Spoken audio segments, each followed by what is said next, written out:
Now, if you were following the news, you would have heard about Shaksgam Valley. The Shaksgam Valley is also known as the Trans-Karakoram Tract.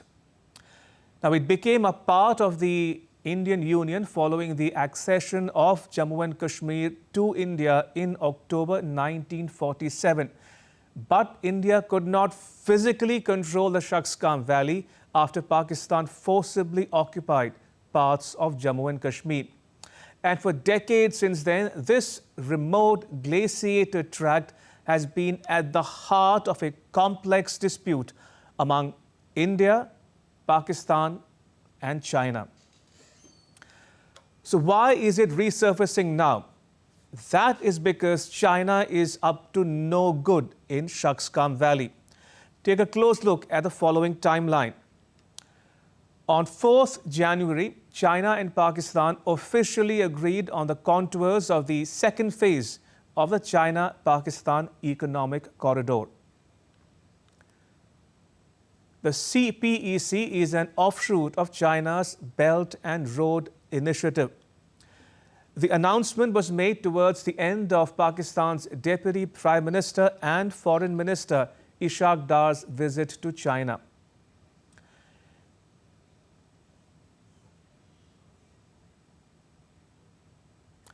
A Pakistani English language daily reported that Pakistan and China had agreed to align their development strategies and build an upgraded version of the China-Pakistan Economic Corridor known as CPEC 2.0. And it would focus on mining for minerals such as lithium, 5G technology and railway networks. Now, CPEC 2.0 was officially launched in late 2025. It comprises the following 5 elements: growth for long-term planning, livelihood for jobs and welfare, innovation for AI and IT, green eco-friendly projects, and 5th, openness for regional ties. In other words, CPEC 2.0 would be all about special economic zones, mining and IT hubs. That set off a chain of events. On 9th January, India registered its protest over CPEC 2.0 and Chinese activity in Shaksgam Valley. Chinese infrastructure buildup via CPEC as also in Shaksgam Valley. Shaksgam Valley is Indian territory. We have never recognized the so-called China-Pakistan boundary agreement that happened in 1963. We have consistently maintained that the agreement is illegal and invalid. We do not recognize the so-called China-Pakistan Economic Corridor either, which passes through Indian territory that is under forcible and illegal occupation of Pakistan. The entire Union territories of Jammu and Kashmir and Ladakh are an integral and inalienable part of India. This has been clearly conveyed to Pakistani and the Chinese authorities several times. We have consistently protested with the Chinese side against attempts to alter the ground reality in Shaksgam Valley. We further reserve the right to take necessary measures to safeguard our interests. On 12 January, China responded to India's assertion by claiming that it was fully justified to carry out construction activity in Shaksgam Valley. A Chinese official said that China and Pakistan in the 1960s signed a boundary agreement and delimited the boundary between the two countries, which is the right of China and Pakistan as sovereign countries. The China-Pakistan Economic Corridor, CPEC, as an economic cooperation initiative, aims at promoting local socio-economic development and improving people's livelihood, unquote. On the 13th, the Indian Army chief pushed back at China. General Upendra Dwivedi said, "We do not accept the statement issued in China on CPEC and consider it to be an illegal action being carried out by the two nations." We do not approve of any activity in Shaksgam Valley, he added for good measure at his customary press conference ahead of the 78th Army Day. The same day, that is 13th January, Ladakh's Lieutenant Governor Kavinder Gupta chimed in by saying that Pakistan is indulging in questionable dealings to get some money from China and that it has no concern for its sovereignty. देखिए, कश्मीर हमारा है और सारे का सारा है। Ministry of external affair ने इस पर संज्ञान लिया है। कोई भी इस प्रकार की हरकत को बर्दाश्त नहीं किया जाएगा। और अरुणाचल प्रदेश पर भी जो ये पहले इस प्रकार की बातें करता रहा है, तो चाइना को ये समझना चाहिए 1962 का भारत नहीं है, 2026 का भारत है। So that, in a nutshell, is how and why Shaksgam Valley is back in the news. But to understand today's crisis, we must look back to 2nd March 1963. Pakistan, then under military dictator Ayub Khan, signed a boundary agreement with China, ceding more than 5,000 square kilometers of the Shaksgam Valley, which India maintains is an integral part of its union territory of Ladakh. Now, India has never recognized the so-called Pakistan-China boundary agreement of 1963.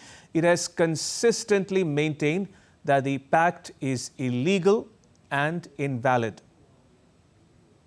Article 1, the very opening article, it states therein that contiguous areas, the defense of which is under the control of Pakistan, close unquote. That is a palpable falsehood.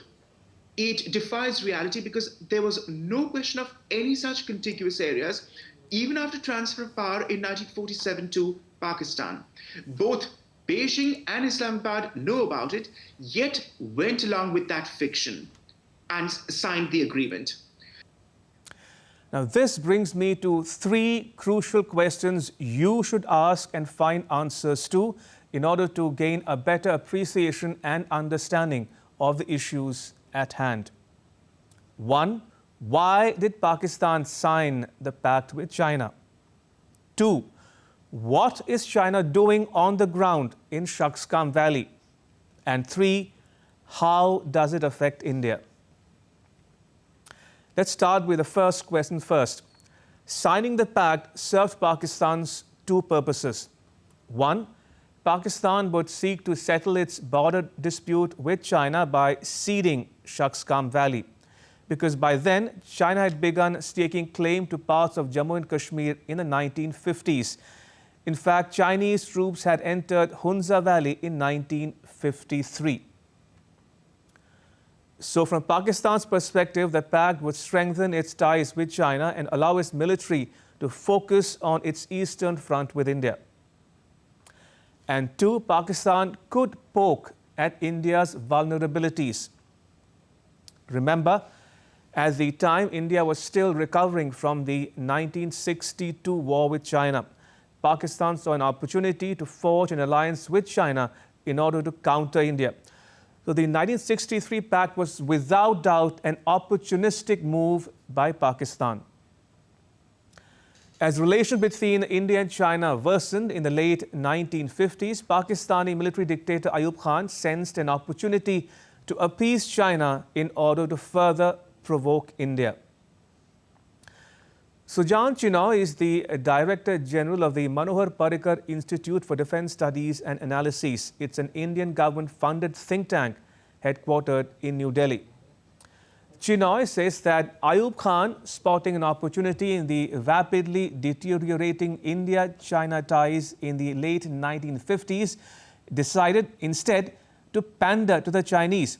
Pakistan deliberately chose to downgrade the historical claims of the Mir of Hunza and eventually signed away the Shaksgam Valley to China in 1963. It suited Pakistan because China immediately began taking a position on Jammu and Kashmir that was much closer to that of Pakistan.